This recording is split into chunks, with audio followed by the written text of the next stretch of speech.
Bilyon-bilyong dolyar na halaga ng potensyal na investment ang inuwi ni Pangulong Ferdinand R. Marcos Jr. sa bansa.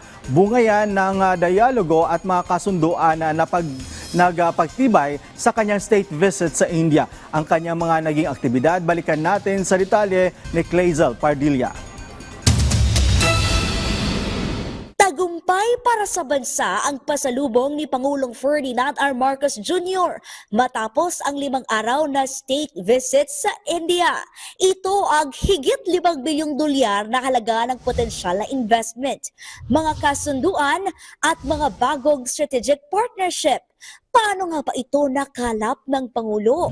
Paglapag pa lang sa New Delhi noong ika-4 na araw ng Agosto, hinarap ng presidente para sa meet and greet ang Filipino community sa India. Ipinaramdam niya ang pasasalamat sa mga OFW.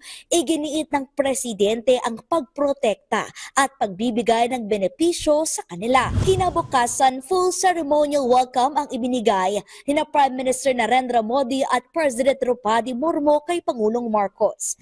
Nagkasa ng bilateral meeting na pagtibay ang mahalagang kasunduan at napalakas ang ugnayan ng dalawang bansa sa iba't ibang larangan at sektor.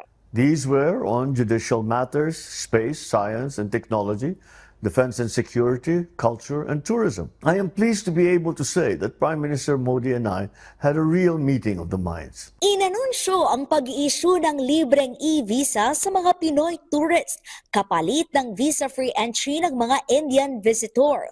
Uumpisahan na rin sa Oktubre ang direct flights ng Pilipinas patungo ng India. Napag-usapan ang posibleng kooperasyon sa kalusugan at pagbabahagi ng best practices sa serbisyong medikal matapos ang meeting sa National President ng Bharatiya Janata Party. Sa ika-6 na araw ng Agosto, pinangunahan ng Pangulo ang CEO Roundtable Discussions sa pagitan ng Pilipinas at India. Ibinida ng Presidente ang bukas at namumukadkad na investment environment sa Pilipinas. Inimbitahan niya ang mga Indian company na mamuhunan. Nakipagpulong din siya sa GMR Group, partner ng bilyong-bilyong dolyar na Sangli Aero City Project sa Cavite, na inaasahang magbibigay ng libo-libong trabaho. Bago tumulak ng Bengaluru, nagtalumpati ang Pangulo sa forum ng Observer Research Foundation. I emphasize our shared aspirations and objectives for a free, open, and inclusive Indo-Pacific region. Important to these are the security and rule of law in the Maritime Commons, food security, supply chain resilience, and countering terrorism and other traditional and non-traditional threats. Sa kanyang pagbisita sa Bengaluru, pinangunahan ng presidente ang Philippines-India Business Forum. Sinaksihan ang pagpirma sa 18 business deals na magdadala ng malalaking investment sa renewable energy, healthcare, edukasyon, IT, digital services at manufacturing.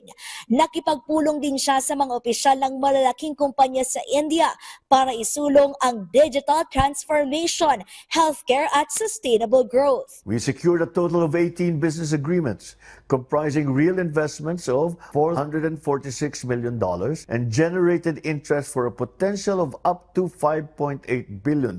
From these, real investments are expected to generate more than 4,000 direct jobs. Bago umuwi ng August 8, nakipagkapiyahan si Pangulong Marcos sa media at inilahad ang resulta ng kanyang 5 araw na state visit. Strategic partners, the Philippines and India enter a new era of closer, multidimensional, and impactful engagement between our countries and our peoples. Clazel Pardilla para sa Pambansang TV sa Bagong Pilipinas.